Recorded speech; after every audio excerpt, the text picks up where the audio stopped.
Hello everyone, the genius tutorial के official YouTube channel पे आपका स्वागत है। आज हम लोग केमिकल इक्वेशन को बैलेंस करना सीखेंगे। किसी भी तरह का केमिकल इक्वेशन दिया होगा, हम उसको बैलेंस करेंगे, ठीक है ना। हमारे पास केमिकल इक्वेशन बैलेंस करने के लिए बहुत सारे मेथड्स हैं। जैसे हम लोग कोई एक heat and trial method use करते हैं। हीट एंड ट्रायल मेथड, इस केस में क्या होता है, हम लोग नंबर ऑफ, जैसे हमारे पास कोई इक्वेशन ए प्लस बी दिया हुआ है एंड सी प्लस डी, इस तरह का इक्वेशन है, तो हम लोग क्या करते हैं, नंबर ऑफ एलिमेंट्स एलएचएस में काउंट करते हैं, है ना।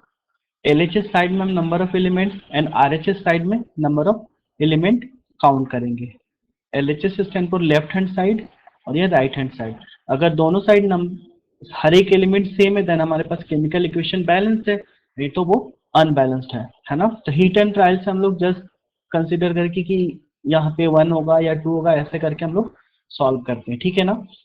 बट यहाँ पे मैं एक मेथड डिस्कस करने जा रहा हूँ। हिट एंड ट्रायल में क्या होता है, कभी कभी बहुत ज़्यादा टाइम लग जाता है ना, और बैलेंस करना मुश्किल हो जाता है ना। तो इसके लिए मैं एक ट्रिक, आप उसको ट्रिक ही बोल सकते हो, उस मेथड से आप किसी भी केमिकल इक्वेशन को बैलेंस इजीली कर सकते हो। आप देखते हैं, जैसे कोई एक एग्जांपल लेते हैं PCl5 plus H2O gives H3PO4 plus HCl। No doubt आप इसको हिट एंड ट्रायल से सॉल्व कर सकते हो, बट हमें मेथड सीखना है, इसलिए मैंने ये एग्जांपल लिया है। अब क्या करेंगे यहाँ पे कि हर एक कोफिशिएंट पे हम लोग, एक यहाँ पे ए बी सी डी, और भी आगे होता तो हम लोग ई एफ जी एच, जितना भी बड़ा हो केमिकल इक्वेशन हम लोग राइट डाउन कर लेंगे, ठीक है। अब हम यहाँ पे क्या करेंगे, इसके बाद क्या करेंगे, जस्ट हम लोग हर एक वैल्यू, जैसे मान लो 4 फास्फोरस, यानी पी हमारे पास फास्फोरस है। यहाँ पे अगर इधर इक्वेट करें तो फास्फोरस 1 है, तो 1 इंटू ए क्या हुआ, ए इज इक्वल टू, यहाँ पे फास्फोरस कितना है, 1 है, तो ए इज इक्वल टू सी हो जाएगा, और कहीं नहीं के, ठीक है।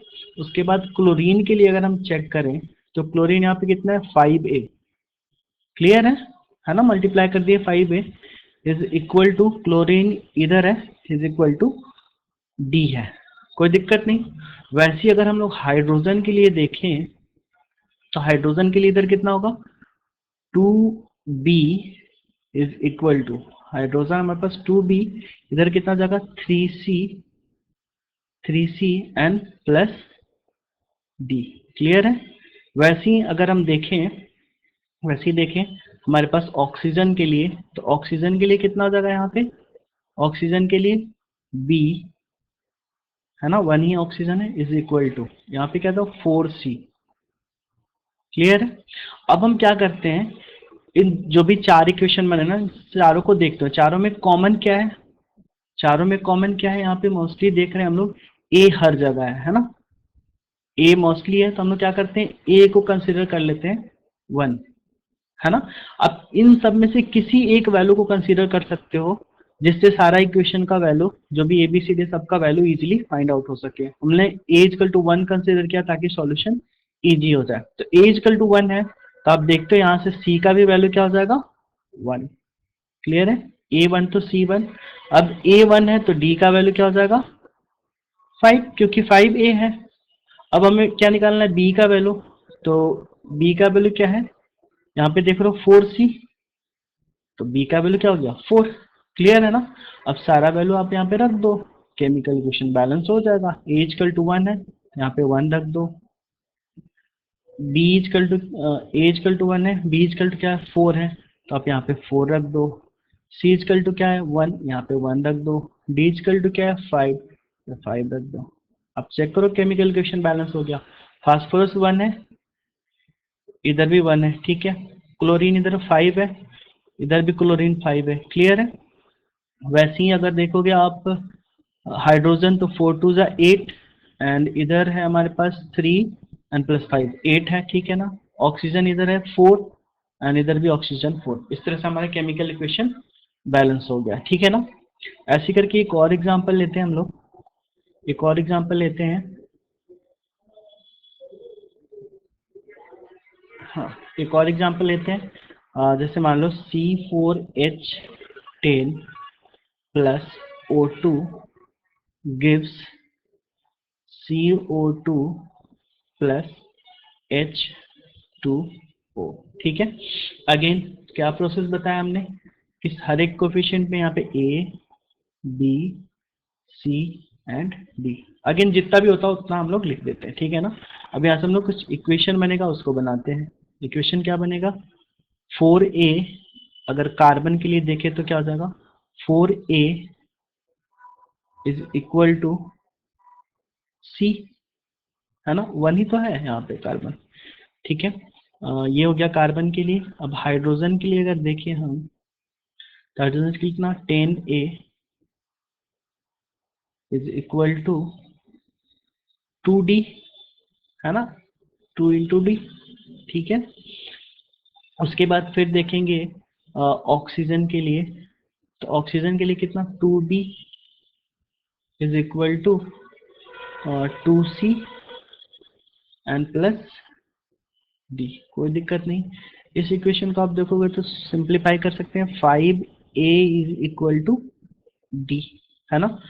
अब क्या बोला था मैंने कि जो भी कॉमन हो, जैसे A इसमें भी है इसमें भी है, दो में है, तो A का वैल्यू हम लोग क्या ले लेते हैं, 1। ठीक है, किसी का भी वैल्यू आप मान सकते हो। ठीक है ना, हमने A इजकल टू 1 कंसिडर किया, A इजकल टू 1, तो इससे C का वैल्यू क्या हो जाएगा, 4, है ना। ऐसा वैल्यू लेंगे जिससे सारे इक्वेशन से सॉल्व करके हम A B C D का वैल्यू फाइंड आउट कर सकें। ठीक है ना, तो A1 C इजकल टू हो गया 4। ठीक है, तो D का वैल्यू यहाँ पे क्या हो जाएगा, D का वैल्यू A1 है तो D का वैल्यू क्या हो जाएगा, 5, है ना। अब यहाँ पे B का वैल्यू हम लोग निकाल सकते हैं, तो 2B इजकल टू क्या है, 2C, 2C, C कितना हमारे पास 4, तो 8 एंड प्लस 5 यानी आ गया 13। ठीक है, तो यहाँ पे B का वैल्यू क्या आ जाएगा, 13/2, है ना। रेशनल एरर से कोई घबराने की बात नहीं है ना। अब देखो हमारे पास इक्वेशन क्या हो जाएगा, ये A का वैल्यू हमारे पास कितना है, 1 रख लेते हैं, 1। पहले तो हम इक्वेशन लिख लेते हैं एक बार फिर से, C4H10 प्लस O2 क्या है, CO2 प्लस H2O, है ना। अब जो भी वैल्यू आया हम क्या करते हैं, यहाँ पे रख देते हैं। ठीक है ना, तो हमारे पास A का वैल्यू क्या है, 1 है, A का वैल्यू हमारे पास 1 है। ठीक है, B यहाँ पे, तब B का वैल्यू कितना है, 13/2। ठीक है, C का वैल्यू यहाँ पे, C का वैल्यू कितना है, 4, क्लियर है, एंड D का वैल्यू 5।